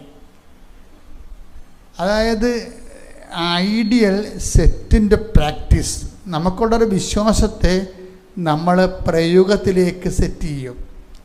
അങ്ങനെ വരുമ്പോഴാണ് ആൾക്കാർക്ക് അനുഭവങ്ങൾ കിട്ടണത്. അപ്പോഴും ഒരു ചോദ്യം വരും, എന്താണ് ഇവൻ ആരാണ്? ഇപ്പം നമ്മളിപ്പോൾ കണ്ട സാക്ഷിയില്ലേ ഡേവിഡ് ആ കുഞ്ഞ് സംസാരിക്കണില്ലെന്നേ ഉള്ളൂ, പക്ഷേ ഡേവിഡ് ഏതാണ്ട് സ്വർഗം കുട്ടിയെ പോലെയാണ് പറയണത്. എന്താണ് ഇവൻ വയലൻ്റ് ആണെന്ന്, നാട്ടുകാരെ ഉപദ്രവിക്കുമായിരുന്നു, ഇവന് ഓർത്തിട്ട് ഞങ്ങൾക്ക് എപ്പോഴും അസമാധാനമായിരുന്നു. ഇപ്പം ഇവൻ ശാന്തനായി, ഇവൻ സൗമ്യനായി, ഇവന് ഇപ്പം ഫുൾ ടൈം ക്ലാസ്സിലിരിക്കുകയാണ്. പണ്ട് 11 മണിയാകുമ്പോൾ അവിടെ നിന്ന് വിളിച്ചുകൊണ്ട് പോരണതാണ്. ഇന്നിപ്പോൾ ടീച്ചർ തന്നെ പറഞ്ഞു അവൻ്റെ ഗുഡ് ബോയ് ആയവൻ അവന് വൈകുന്നേരം വരെ ഇരിക്കുന്നുണ്ട്, ഒരു കുഴപ്പമില്ലെന്ന്. വെറും ഉടമ്പടിത്തേലും നാവെ തെച്ചതാണേ. അതാണ് ഇവൻ ആരാണ്. അപ്പം നമ്മൾ തോന്നുന്നു ഇവൻ ആരാണ്? കാറ്റും കടലും പോലും ഇവനെ അട്ടേക്ക് ബെടപ്പാട് ശ്രുതികട ഹല്ലേലൂയ ഹല്ലേലൂയ ഹല്ലേലൂയ ഹല്ലേലൂയ ഹല്ലേലൂയ യേശുവേ നന്ദി ഹല്ലേലൂയ ഹല്ലേലൂയ ഹല്ലേലൂയ ഹല്ലേലൂയ ഹല്ലേലൂയ യേശുവേ സ്തുതി ഹല്ലേലൂയ ഹല്ലേലൂയ അങ്ങേപ്പോലെ സ്നേഹിച്ചിടാൻ ആവതില്ല ആർക്കുമേ. അങ്ങേപ്പോലെ സ്നേഹിച്ചിടാൻ ആവതില്ല ആർക്കുമേ. ജീവനേ സ്വന്തമേ അങ്ങേ മാറിൽ ചായുന്നു ഞാൻ. മത്തായി 8:27. മത്തായി 8:27. അവർ ആശ്ചര്യപ്പെട്ട് പറഞ്ഞു, ഇവൻ ആര്? ഇവനാര്? കാറ്റും കടലും പോലും ഇവനെ അനുസരിക്കുന്നുവല്ലോ. അപ്പം ഇങ്ങനെ അടയാളങ്ങൾ കാണുമ്പോൾ നമ്മൾ എന്ത് ചെയ്യണം? ദൈവത്തെ അന്വേഷിച്ച് പോകണം. ദൈവത്തെ ഇവൻ ആരാണെന്ന് ചോദിക്കണം. എന്നിട്ട് കർത്താവിനെ കുറിച്ചുള്ള അറിവിൽ നമ്മൾ വളരണം. ഇനി ദൈവം അങ്ങനെ വളർന്നു കഴിഞ്ഞാൽ, അങ്ങനെ ചോദിച്ചാൽ, കർത്താവിൻ്റെ അനുഭവത്തിൽ വളരാൻ വേണ്ടി പ്രാർത്ഥിച്ചാൽ, പിന്നീട് നമ്മളെ വളർത്തിയിട്ട് ദൈവം നമ്മളോട് ചോദിക്കും, എന്താണ്? ഞാൻ ആരാണെന്നാണ് ജനങ്ങളെ പറയണത്. പിന്നെ ചോദിക്കുന്നത് എന്താണ്? ഞാൻ ആരാണെന്നാണ് നിങ്ങൾ പറയുന്നത്. കണ്ട, ഓരോ ചോദ്യത്തിലൂടെയാണ് ദൈവത്തെക്കുറിച്ചുള്ള അറിവിൽ നമ്മൾ വളർന്ന് വരണത്. അപ്പം കഴിഞ്ഞ കൊല്ലം ഉണ്ട് എന്തിനാണ് നിങ്ങളുടെ പ്രസംഗം കേൾക്കണത്? എന്തുകൊണ്ടാണ് നിങ്ങളുടെ പ്രബോധനം കേൾക്കണത്? അതായത് നമ്മളുടെ വയസ്സിനൊപ്പമെങ്കിലും നമുക്ക് അറിവ് വേണം ദൈവത്തെക്കുറിച്ച്. അല്ല, പണ്ട് വേദപാഠം പഠിച്ചപ്പോൾ ഉണ്ടായിരുന്ന അറിവ് വെച്ചുകൊണ്ടിരുന്നിട്ട് ഒരു കഥയുമില്ല. ഇപ്പം ഞാനുണ്ടല്ലോ, ഇപ്പം ഞാൻ ഇവിടെ കുറച്ച് മുമ്പ് ഇവിടെ ഇല്ലായിരുന്നു. ഞാൻ ഈ 10 കൊല്ലമായ ഒരു ഇംഗ്ലീഷ് മീഡിയം സ്കൂളിൻ്റെ വാർഷികമായിരുന്നു. അപ്പോൾ ആ വാർഷികത്തിൽ പങ്കെടുക്കാൻ പോയിരിക്കുകയായിരുന്നു. അത് ഞാൻ പണ്ടിരുന്ന പള്ളിയാണ്. അവിടെ ഞാൻ പള്ളി വെച്ചെന്നൊക്കെ പറഞ്ഞത്. ഈ പള്ളിയിലാണ് ഞാൻ അഭിഷേകപിതാവ് മധ്യസ്ഥനായിട്ട് വന്നെന്ന് പറഞ്ഞത്. ഞാനിപ്പോൾ പറയണത് അനുഭവങ്ങളെക്കുറിച്ചാണ് പറയണത്. അതായത് നിങ്ങൾ ദൈവത്തോട് അനുഭവങ്ങൾ ചോദിക്കണം. പക്ഷേ എന്തിനു വേണ്ടിയാണ്? ദൈവത്തെ അറിയാനും ആ അറിഞ്ഞ അറിവിലെ ജീവിക്കാനും മറ്റുള്ളവർക്ക് ദൈവത്തെ പറഞ്ഞു കൊടുക്കാനും ആയിരിക്കണം.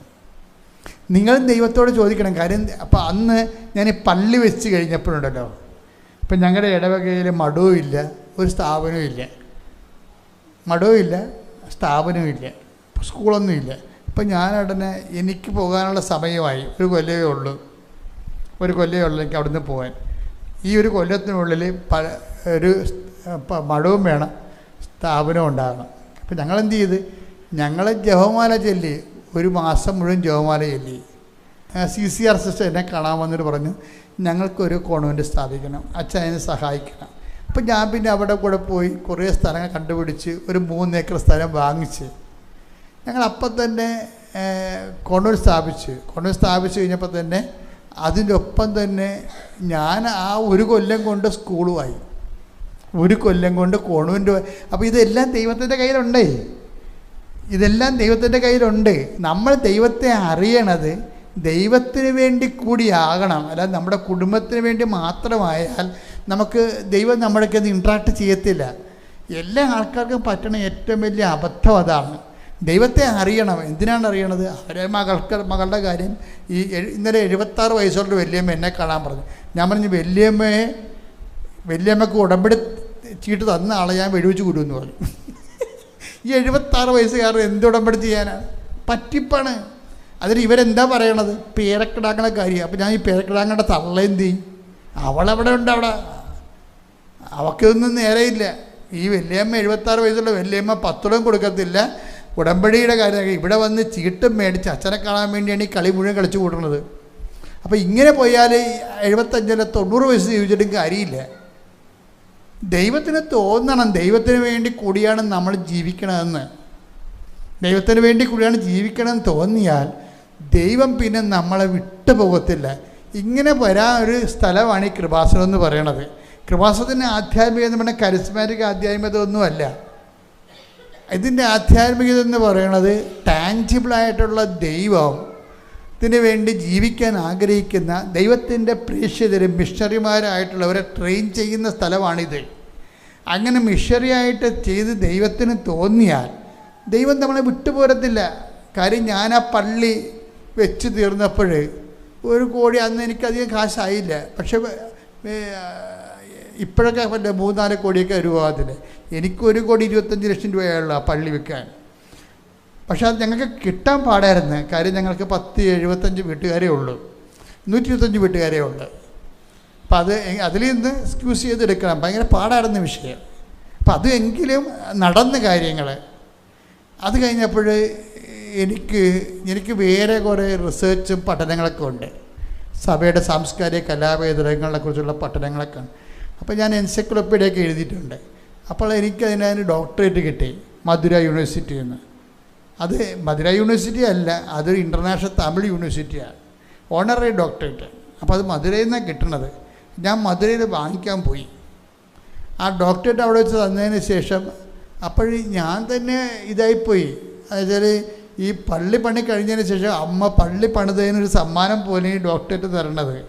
അത് വാങ്ങിക്കാൻ വേണ്ടി കഴിഞ്ഞ ഹോട്ടലിൽ, മധുരയിലൊരു ഹോട്ടലിൽ വന്ന് താമസിച്ച്.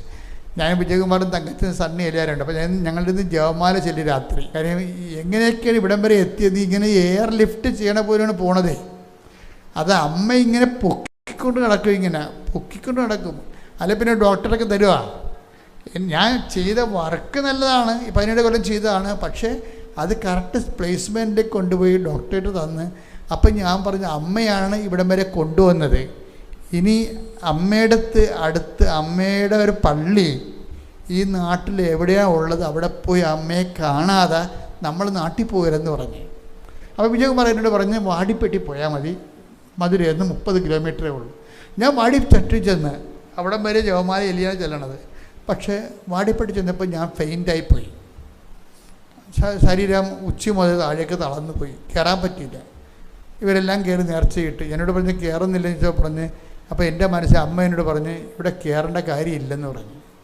കയറാൻ പറ്റത്തില്ല, കാര്യം ഇതിനേക്കാൾ വെടിപ്പായിട്ടും വൃത്തിയായിട്ടും വെളിച്ചത്തിലാണ് നിൻ്റെ മുമ്പിൽ ഞാൻ 10 കൊല്ലം മുമ്പ് പ്രത്യക്ഷപ്പെട്ടത്. നീ ഇന്ന് വരെ ദൈവത്തിൻ്റെ തിരുമനസ് എന്താണെന്ന് നോക്കിയിട്ടില്ല. ആ സഭയെ പേടിച്ച്, നാട്ടുകാരെ പേടിച്ച് നീ അത് പതുക്കി വെച്ചു. അതുകൊണ്ട് അതിന് സമാധാനം ഉണ്ടാക്കിയിട്ട് നീ കയറിയാൽ മതി. അപ്പം ഞാൻ പിന്നെ കയറിയില്ല. 5 മിനിറ്റ് കഴിഞ്ഞപ്പോൾ ഞാൻ തിരിച്ചു പോരുകയാണ്. അവിടെ വെച്ച് അമ്മ ഒരു പ്രാർത്ഥന തന്നു. എന്താണ്? പ്രത്യക്ഷീകരണ പ്രാർത്ഥന. ആദ്യത്തെ പ്രത്യക്ഷീകരണ പ്രാർത്ഥന. അമ്മ ആഗ്രഹിക്കുന്ന ഒരു കൃപാവര പദ്ധതി കൃപാസനത്തിലും ഞങ്ങളുടെ കുടുംബത്തിലും നിറവേറാൻ ഇടയാക്കണമേ. അതാണ് പ്രാർത്ഥന ആദ്യത്തെ. അത് 10,000 പേർക്ക് അടിച്ചു കൊടുത്ത് അമ്മയുടെ പടം വെച്ച്. അന്ന് ഈ മാതാവ് ഇല്ല, നമുക്ക് ലൂർദ് മാതാവിൻ്റെ മറ്റേ പടം വെച്ച് അടിച്ചു കൊടുത്തിരിക്കുകയാണ്. ആ പടം വെച്ച് അടിച്ചു കഴിഞ്ഞിട്ട് ഒരു 6 മാസം കഴിഞ്ഞപ്പോഴാണ് ഞാനും വിജയകുമാരും കൂടി വേളാങ്കണ്ണിയിൽ നിന്ന് പ്രാർത്ഥിക്കണം. 90 കൊന്തയില്ലേ. അപ്പോഴാണ് വിജയകുമാർ പറഞ്ഞ് എഗ്രിമെൻ്റ് എന്ന് പറയുന്നുണ്ടെന്ന് പറഞ്ഞു. ഉടനെ പരിശുദ്ധാത്മ പറഞ്ഞ് അങ്ങേര് ബിസിനസ്മാനാണ്, അങ്ങേർക്ക് എഗ്രിമെൻ്റ് എന്ന് പറയാൻ പറ്റില്ല, എഗ്രിമെൻ്റ് അല്ല, അത് ഉടമ്പടിയാണെന്ന് പറഞ്ഞു. ഞാൻ അപ്പം തന്നെ സാറിനോട് പുസ്തകം മേടിച്ചിട്ട് കീറി ഒരു പേപ്പർ പുള്ളിക്ക് കൊടുത്ത് ഒരു പേപ്പർ ഞാനും എടുത്ത് ഞാൻ കിഴക്കോട്ട് പോയി വേഗമാതാവിൻ്റെ മുമ്പിൽ നിന്ന് 4 കൊന്തയില്ലേ. എന്നിട്ട് ഞാൻ ഇങ്ങോട്ട് പറഞ്ഞ് ഇപ്പം അമ്മ കുറേ സംസാരിക്കും, ഇപ്പം അതെല്ലാം എഴുതി വെക്കണമെന്ന് പറഞ്ഞ് എൻ്റെ അടുത്ത് ഞാൻ ചെന്നപ്പോൾ തന്നെ സംസാരിക്കാൻ തുടങ്ങി. അതെല്ലാം ഞാൻ എഴുതി വെച്ച് നിറച്ചെഴുതി വെച്ചിട്ടാണ് ഞാൻ 4 കൊന്തയും കഴിഞ്ഞ് വരുമ്പോഴുണ്ട് പുള്ളിക്കാരനെ എഴുതി വെച്ചിട്ടുണ്ട്. അമ്മ പറഞ്ഞത് അതെല്ലാം പാപത്തിൻ്റെ ലിസ്റ്റുകളാണ്, എൻ്റെ കയ്യിലുള്ളതെല്ലാം അനുഗ്രഹത്തിൻ്റെ ലിസ്റ്റുകളാണ്. തമ്മിൽ കൊണ്ടുവച്ചപ്പോൾ പരിശുദ്ധാത്മാ പറയുന്നത് അനുദപിച്ചാൽ നീ അനുഗ്രഹം പ്രാപിക്കുക. അതാണ് ഉടമ്പടി, ആദ്യത്തെ ഉടമ്പടി. അതിൻ്റെ പുസ്തകങ്ങൾ എഴുതിക്കൊണ്ടിരിക്കുന്ന സമയത്താണ് 72 മണിക്കൂറിനുള്ളിലാണ് അവൻ പറയണ പോലെ ചെയ്യുക എന്നുള്ള കറക്റ്റ് ഉടമ്പടി മരിയൻ ഫോർമാറ്റ് വരണത്. നോക്കി നിങ്ങൾ ഈ സ്റ്റെപ്പായിട്ട് ഈ സംഭവിക്കുന്ന അനുഭവങ്ങൾ കണ്ടില്ലേ? ഇതെല്ലാം കോർത്തിണക്കിയിട്ടാണ് ഇപ്പോൾ 20 ലക്ഷം പേരാണ് ഉടമ്പടി എടുത്തിരിക്കുന്നത്. ലോകത്ത് വേറെ ഒരു മുന്നേറ്റം ഉണ്ടായിരിക്കണം. ഇപ്പം വേറൊരു മുന്നേറ്റമാണ്. നല്ല മിഷണറിമാരും നല്ല എന്തുമാത്രം ഉപവിപ്രവർത്തനങ്ങൾ ലോകം മുഴുവനും, എത്രയെത്ര ഓർഫണേജുകൾ, എത്രയെത്ര ആതുരാലയങ്ങൾ, എല്ലായിടത്തും ഈ ഉടമ്പടി എടുത്ത ആൾക്കാർ ഭക്ഷണവും കൊണ്ട് പണവും കൊണ്ട് ചുമന്നുകൊണ്ട് നടക്കുകയും വെളുപ്പിന് എഴുന്നേറ്റ് കൊണ്ടുപോയി അവിടെ നിന്ന് അവിടെ നഖം വെട്ടുന്നു, ഉടുപ്പലാക്കി കൊടുക്കുന്നു. ലോകം മുഴുവൻ ദിവ്യകാരുണ്യത്തിൻ്റെ കാരുണ്യപ്രവൃത്തിയുടെ ഒരു പുതിയ കാലം തുടങ്ങിയിരിക്കുക. അതെല്ലാം മരിയനാണ്. കരിസ്മാറ്റിക് വളർന്നപ്പോൾ അവർക്ക് പറ്റിയ ഒരു അബദ്ധമുണ്ട്. അവർ പ്രൊട്ടസ്റ്റൻ്റ് തിയോളജി ഫോളോ ചെയ്തിട്ട് അതിൻ്റെ പേരിൽ മറിയത്തെ അവർ സൈഡ് ലൈനാക്കി കളഞ്ഞു. അതാണ് എൻ്റെ അത് വരുന്ന വിഷയം.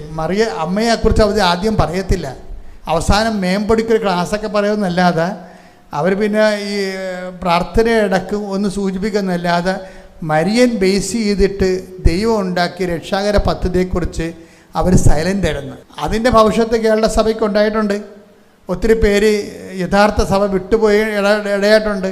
വേറെ ഒത്തിരി നല്ല ഒത്തിരി ഫ്രൂട്ട്സുകൾ അതിൽ നിന്നുണ്ടാകുമ്പോൾ തന്നെ പരിശുദ്ധ അമ്മയെ മാറ്റി നിർത്തിയിട്ടുള്ള ഒരു അജണ്ട പ്രചരിച്ചിരിക്കുന്നതിന് സഭ സൂക്ഷിച്ചു പോയിട്ടുണ്ട് ചില സമയത്ത് ചിലയിടത്ത്. അപ്പം എന്താ വിഷയം?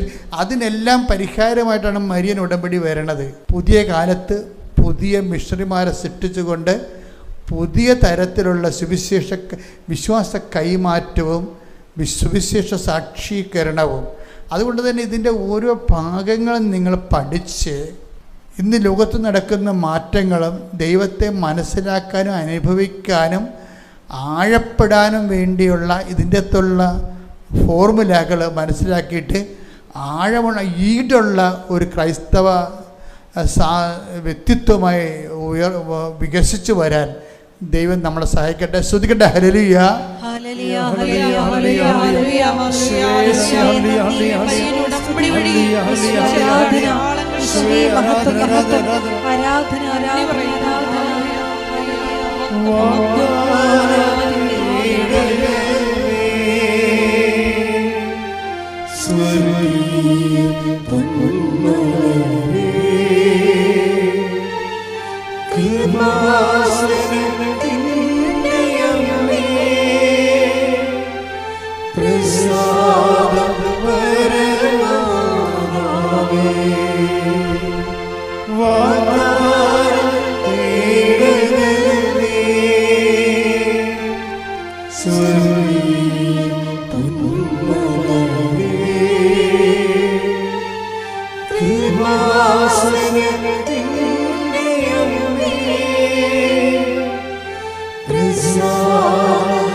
പരിശുദ്ധ പരമ ദിവ്യകാരുണ്യത്തിന്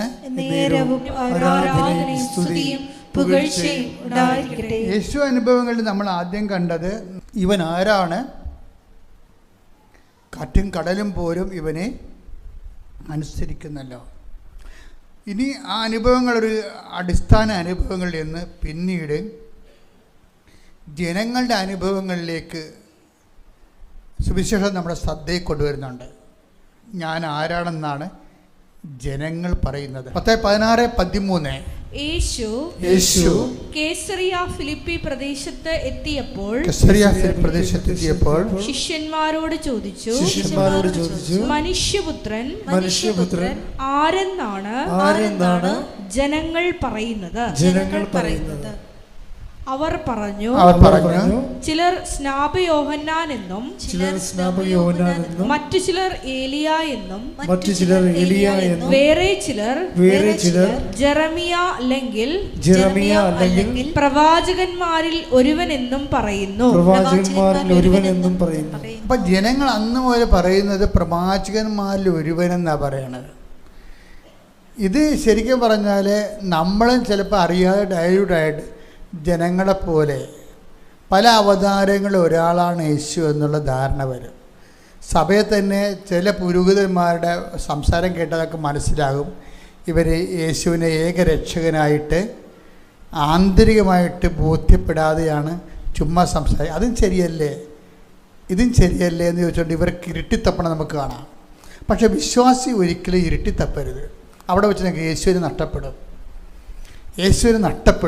നിങ്ങൾ ആൾക്കാരെല്ലാം ചേർത്ത് നിർത്താൻ വേണ്ടി, എല്ലാവരുടെയും തോളേക്ക് ഇടാൻ വേണ്ടി നമ്മുടെ വിശ്വാസത്തിൽ നിങ്ങൾ ഒത്തുതീർപ്പിന് തയ്യാറായിട്ട് എല്ലാം ദൈവമാണെന്നുള്ള കോൺസെപ്റ്റിലോട്ട് ചെല്ലും.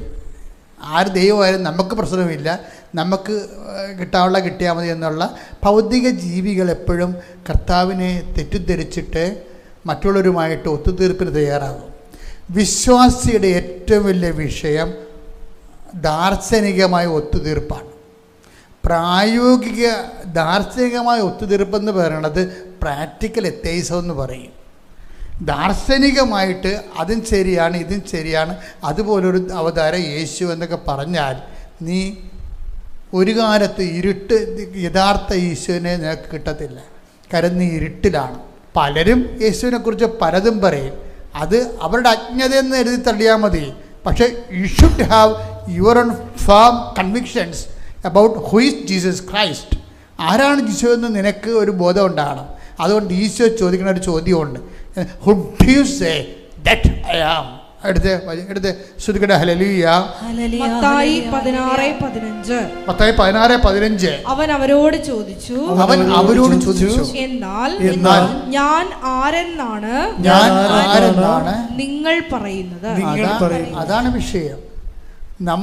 ഈശോ ഒരു വ്യക്തി ജനങ്ങൾ എന്തൊക്കെ പറഞ്ഞാലും അതല്ല വിഷയം. അവസാനം നമ്മൾ മറുപടി പറയേണ്ട ഒരു സമയമുണ്ട്. നീ എല്ലാവരുടെയും തോളെ കൈയിട്ട് എല്ലാവരുടെയും സൗഹൃദം കിട്ടാൻ വേണ്ടി അച്ഛന്മാർ തന്നെ തച്ചിരുന്നുണ്ട്. ടി വിയിൽ കണ്ടിട്ടില്ലേ സാംസ്കാരികമായിട്ട് യേശുവിനെ അവതരിപ്പിക്കുന്നത്? യേശു സാംസ്കാരിക പുരുഷനൊന്നുമല്ല. നിത്യരക്ഷയ്ക്ക് വേണ്ടി ദൈവത്തിൻ്റെ കുഞ്ഞാടായ ദൈവം ലോകത്തിന് നൽകിയ വാഗ്ദാനമാണവൻ. അവൻ്റെ നാമത്തിലാണ് രക്ഷ. അത് പറയാൻ കുറേ ആൾക്കാർക്ക് ബുദ്ധിമുട്ടുണ്ടാകും. അത് പറഞ്ഞു കഴിയുമ്പോൾ ഇവൻ ആത്മീയവാദിയായി പോവും. മറ്റുള്ളവരെ ചേർത്ത് നിർത്തണില്ല, അവഗണിച്ചെന്നൊക്കെ പറയും. അതുകൊണ്ട് മറ്റുള്ളവരോട് കോംപ്രമൈസ്. അതുകൊണ്ടാണ് ബൈബിൾ പറയണത് അവർ അവസാന കാലങ്ങളിലാകുമ്പോൾ കേൾവിക്കിമ്പമുള്ള പ്രഭാഷകന്മാരെ വിളിച്ചു കൂട്ടുമെന്ന്. എന്നെടുത്ത് കേൾവിക്കിമ്പമുള്ള പ്രഭാഷകന്മാരെ വിളിച്ചു കൂട്ടുമെന്ന്. കേൾവിക്കിമ്പമുള്ള പ്രഭാഷകന്മാർ നിനക്ക് വിളിച്ചു കൂട്ടാം.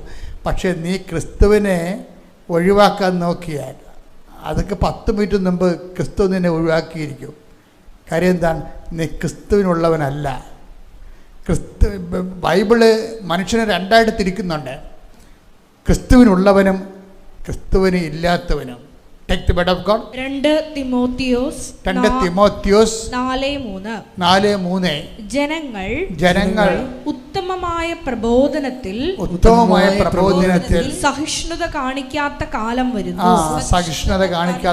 വരുന്നു. കേൾവിക്ക് ഇമ്പമുള്ളവയെ ആവേശം കൊള്ളുകയാൽ അവർ തങ്ങളുടെ അഭിരുചിക്ക് ചേർന്ന പ്രബോധകരെ വിളിച്ചുകൂട്ടും. അതാണ് വിഷയം. പല വേദികളിൽ നമുക്ക് മനസ്സിലാകും. പല വേദികളിലും അവർ യേശുവിനെ ഏകരക്ഷകനായിട്ട് ഏറ്റുപറയുന്നതിന് കൈയും കാലം വിറക്കുന്ന ഒത്തിരി വ്യാജ അഭിഷിക്തരെ ഞാൻ കണ്ടിട്ടുണ്ട്. എന്താ കാര്യം? അവരുടെ കൂട്ടുകെട്ടുകളൊക്കെ മുമ്പിൽ എങ്ങനെ യേശുക്രിസ്തുവിനെ ഇങ്ങനെ ഏകരക്ഷകനായിട്ട് പറയുമ്പോൾ മറ്റുള്ളവരെ ഒഴിവാക്കണ പോലെ അവർക്ക് തോന്നിയാൽ അവർ നമ്മളെ ഒഴിവാക്കുമെന്ന് പറഞ്ഞത് ഇതുപോലെ പേടിത്തൊണ്ണന്മാർ they should not get ordained. എന്താ കാര്യം? ഈ ഓർഡൈൻ ചെയ്തിരിക്കുന്നതിൻ്റെ പിന്നിലെന്ന് പറയുന്നത് ക്രിസ്തുവിന് വേണ്ടി സാക്ഷ്യം വഹിക്കാനുള്ള ധൈര്യമാണ് ശരിക്കും. അതിന് പറ്റുന്നില്ല എന്നുണ്ടെങ്കിൽ എല്ലാവരുടെ തോളെ കൈയിട്ടിട്ട് രക്ഷയെ അവരുടെ ആഗ്രഹപ്രകാരം ഡയലൂട്ട് ചെയ്യാനാണ് ഉദ്ദേശിക്കണമെന്നുണ്ടെങ്കിൽ അത് സാത്താൻ്റെ ജോലിയാണ്. ജനങ്ങളങ്ങനെ പറയും. അതുകൊണ്ടാണ് ഈശോ ചോദിക്കേണ്ടത് ഞാൻ ആരാണെന്നാണ് ജനങ്ങൾ പറയും. ജനങ്ങളങ്ങനെ പറയും. ജനങ്ങൾ പറയണത് നമ്മളേറ്റ് പറയേണ്ട കാര്യമില്ല. We should have our own conviction. അതുകൊണ്ടാണ് ഈശോ ചോദിക്കേണ്ടത് ഞാൻ ആരാണെന്നാണ് നിങ്ങൾ പറയുന്നത്. ഇപ്പം 10 വർഷം പറയുന്ന ഒരു മറുപടി ഉണ്ട്. Take the word of God. ശ്രദ്ധിക്കട്ടെ. ഹല്ലേലൂയ. ശിവേ ആരാധന ആരാധന. ശിവേ നന്ദി മഹത്വം മഹത്വം മഹത്വം മഹത്വം. ഹല്ലേലൂയ ഹല്ലേലൂയ.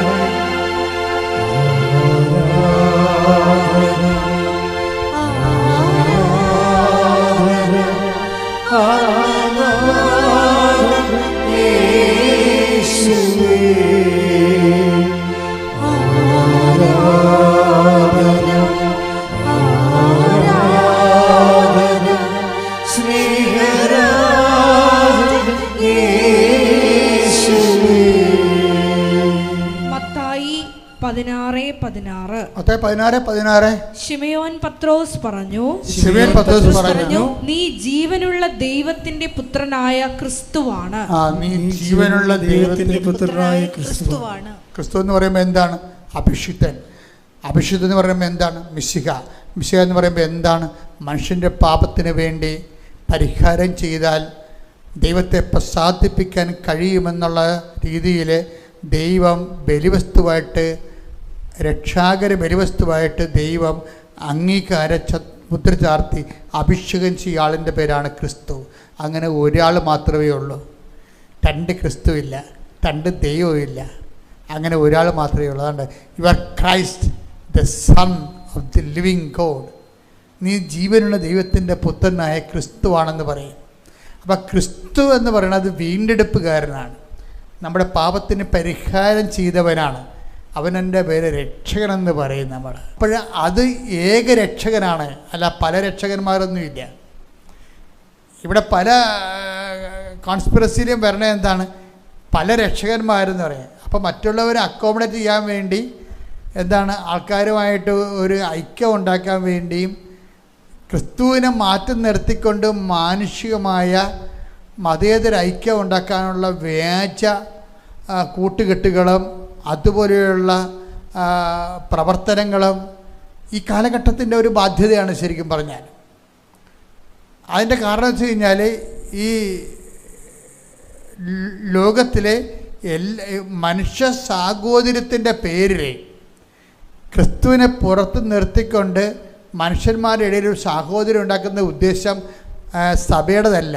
സഭയ്ക്ക് വിരുദ്ധമായൊരു ശക്തിയുടെ ചട്ടുകമായി നമ്മൾ മാറുമ്പോഴാണ് അങ്ങനെയുള്ള ആശയങ്ങൾ നമ്മുടെ ഇടയിൽ നിന്ന് തന്നെ പ്രചരിക്കപ്പെടുന്നത്. അത് മനസ്സിലാക്കാനുള്ള കഴിവും വിവേചനവും ഒരു സത്യവിശ്വാസിക്ക് ഉണ്ടാകണം. ശ്രുതികട്ടെ ഹല്ലേലൂയ, ഹല്ലേലൂയ, ഹല്ലേലൂയ, ഹല്ലേലൂയ, ഹല്ലേലൂയ.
അച്ഛൻ പ്രാർത്ഥിച്ചുകൊണ്ടിരിക്കും, എൻ്റെ മക്കൾ വിശ്വാസപ്രമാണോ അല്ലെങ്കിൽ സ്തുതിപ്പോ എന്ത് വേണം ചെയ്യാം. നിങ്ങളിന്ന് കടന്നു പോകുന്ന എല്ലാ വിഷമതകളെയും വേദനകളെയും കൃപാസ്ഥാനത്താരെ ജീവനോടെ പ്രത്യക്ഷപ്പെട്ട പരിശുദ്ധയുടെ മണ്ണിലേക്ക് നിങ്ങളെ ദൈവം ഈ അനുഗ്രഹത്തിൻ്റെ മണിക്കൂറിലേക്ക് വിളിച്ചതാണ്. നിങ്ങൾ വന്നതല്ല, ദൈവം നിങ്ങളെ വിളിച്ചതാണ്. അങ്ങനെ വിളിച്ചതാണെങ്കിൽ നിങ്ങൾ അനുഗ്രഹിക്കുന്ന സമയമാണിത്. കർത്താവേ, അങ്ങയുടെ മക്കൾക്ക് വേണ്ടി ഞാൻ പ്രാർത്ഥിക്കാൻ പോകുന്നു. കർത്താവേ, നിൻ്റെ വിശുദ്ധ പൗരോഹിത്യത്തെ നീ മഹത്വപ്പെടുത്തണമേ. കർത്താവേ, സഭയിലുള്ള സാന്നിധ്യം നീ പ്രകടമാക്കണമേ. 40 വർഷം ഞാൻ അർപ്പിച്ച കൃപാനയുടെ യോഗ്യതയാൽ കൃപാസ്ഥാനത്താരെ പ്രത്യക്ഷപ്പെട്ട പരിശുദ്ധമ്മയുടെ മധ്യസ്ഥതയിൽ ഈ മണ്ണിൽ ചവിട്ടാൻ പോകുന്ന എല്ലാവർക്കും, ചവിട്ടിപ്പോയ എല്ലാവർക്കും വേണ്ടി അവിടെ കണ്ണീരിൻ്റെ ജീവിത ബന്ധാവുകളിലേക്ക് കർത്താവിൻ്റെ കരുണ ചൊരിയാൻ വേണ്ടി പ്രാർത്ഥിക്കുന്ന എൻ്റെ കർത്താവിൻ്റെ ഉന്നതമായ നാമത്തിൽ സഭയുടെ അധികാരത്തിൽ കുരിശിൻ്റെ അടയാളത്തിൽ നിന്നെ ബന്ധിച്ചിരിക്കുന്ന ജീവിത പ്രശ്നങ്ങളെല്ലാം യേശുക്രിസ്തു നാമത്തിൽ അഴിഞ്ഞു മാറട്ടെ. മാരകരോഗങ്ങൾ, തീരാവേദികൾ, ജീവിത ദുരിതങ്ങൾ, ജീവിത പരീക്ഷകളുടെ പഠനങ്ങൾ, അതിൻ്റെ റിസൾട്ട് വെയിറ്റ് ചെയ്യുന്നവർ, വിസ പ്രോസസ്സിലിരിക്കുന്നവർ, വിസ പുതുക്കി കിട്ടാത്തവർ, ജോലി ഇല്ലാത്തവർ, റാങ്ക് ലിസ്റ്റ് ചെന്നിട്ട് പോലും അപ്പോയിൻമെൻറ്റ് കിട്ടാത്തവർ, ജപ്തി നടപടികൾ അകപ്പെട്ടിരിക്കുന്നവർ, മാരക രോഗത്തിൽ അകപ്പെട്ടിരിക്കുന്നവർ, കുഞ്ഞുങ്ങൾക്ക് മാറാത്ത രോഗമുള്ളവർ, അത് മക്കളില്ലാത്തവർ, ഉള്ള മക്കൾക്ക് രോഗമുള്ളവർ, ചില മക്കൾ ജീവിതത്തിൽ പിഴച്ചു പോയവർ, അതിൻ്റെ വേദന അനുഭവിക്കുന്നവർ, സാമ്പത്തിക ദുരിതങ്ങൾ, സാമ്പത്തിക കടങ്ങൾ, കുടുംബത്തിലെ അസമാധാനം, അതുപോലെ കുടുംബ തകർച്ച, ഭാര്യാഭർത്തക്കുമാരത്തിന് അകന്ന് ജീവിക്കുന്ന അവസ്ഥ, പ്രാർത്ഥനാ ശൈത്യം, ആത്മീയ ശൈത്യം എല്ലാ മണ്ഡലങ്ങളിലും മേഖലകളിലും കർത്താവിൻ്റെ കരുണ ചൊരിയട്ടെ. യേശുക്രിസ്തു ഉന്നതമായ നാമത്തിൽ സഭയുടെ അധികാരത്തിൽ കുരിശടയാളത്തിൽ ദൈവശക്തിയാൽ നീ സംരക്ഷിക്കപ്പെടട്ടെ. ശ്രുതികട്ടെ. ഹല്ലേലൂയ, ഹല്ലേലൂയ, ഹല്ലേലൂയ, ഹല്ലേലൂയ, ഹല്ലേലൂയ, ഹല്ലേലൂയ. മഹത്വം, ആരാധന, ആരാധന. ഹല്ലേലൂയ, ഹല്ലേലൂയ. യേശുവേ നന്ദി. ആരാധന, ആരാധന. ദുരിതങ്ങളും നീങ്ങിപ്പോയിക്കൊണ്ട് അങ്ങയുടെ നാമത്തെ ഈ ആരാധനയിലൂടെ വീണ്ടും വീണ്ടും മഹത്വപ്പെടുത്തണമേ. ഹല്ലേലൂയ, ഹല്ലേലൂയ, ഹല്ലേലൂയ. മക്കളെ, മാനസിക രോഗങ്ങൾ ഇപ്പോൾ എണ്ണം പെരുകി വരികയാണ്. പലരുടെയും പല ദിവസങ്ങളും ആത്മഹത്യയെക്കുറിച്ചൊക്കെ ആൾക്കാർ പറയുമ്പോൾ ചങ്ക് പൊടിഞ്ഞു പോകുന്നുണ്ട്. മനുഷ്യനൊക്കെ ഇങ്ങനെ വികലമായ ഒരു അവസ്ഥയിൽ ഇങ്ങനെ ഒരു ഗ്രിപ്പ് കിട്ടാൻ നടക്കുകയാണ്. എന്താണ് കുടുംബങ്ങളിൽ സംഭവിക്കുന്നത് നമുക്കറിയത്തില്ല. മറ്റേത് കാലഘട്ടത്തേക്കാൾ ഫ്രജൈലായിട്ടൊരു കാലഘട്ടത്തിലാണ് ജീവിക്കുന്നത്. കടങ്ങൾ പരിഹരിക്കപ്പെടാൻ പറ്റാത്ത കടങ്ങളിലൂടെ പോകുന്നവരുണ്ട്. വിദ്യാഭ്യാസത്തിൻ്റെയും ഈ വിദേശ യാത്രയുടെയൊക്കെ വന്ന് പഠനങ്ങളിലൂടെ കടങ്ങൾ വന്നിട്ടുള്ള കുടുംബങ്ങളുണ്ട്. ആ കുഞ്ഞുങ്ങൾ തന്നെ ഒരിടത്ത് എത്താത്ത അവസ്ഥകളുണ്ട്. അവർക്ക് പഠനം കഴിഞ്ഞിട്ട് ജോലി കിട്ടാത്ത അവസ്ഥകളുണ്ട്.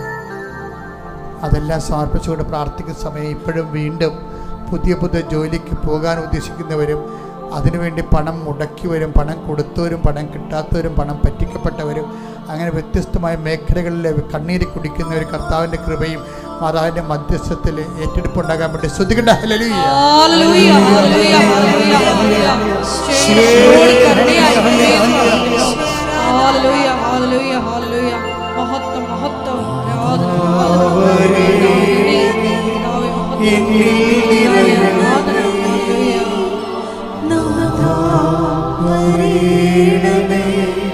സൗഖ്യം നൽകണമേ, നാഥാ വരേണമേ, എന്നിൽ നിറയണമേ, നാഥാ വരേണമേ, സൗഖ്യം നൽകണമേ. പരിശുദ്ധ ദൈവമാതാവിൻ്റെ മധ്യസ്ഥതയിൽ ദിവ്യകാരുണ്യ സന്നിധിയിൽ സമർപ്പിച്ചുകൊണ്ട് പരിശുദ്ധ അമ്മയുടെ പ്രത്യക്ഷീകരണത്തിൻ്റെ സാക്ഷികളാക്കി ഞങ്ങളെ ഓരോരുത്തരെയും ഉയർത്തണമേ എന്ന് ഹൃദയത്തിൽ പ്രാർത്ഥിച്ചുകൊണ്ട് ശിരസ് നമിച്ച് നമുക്ക് ദിവ്യകാരുണ്യനാഥൻ്റെ ആശീർവാദം സ്വീകരിക്കാം. പരിശുദ്ധ പരമമാ ദിവ്യകാരുണ്യമേ, എന്നുമെന്നും അങ്ങേക്ക് ആരാധന. പരിശുദ്ധ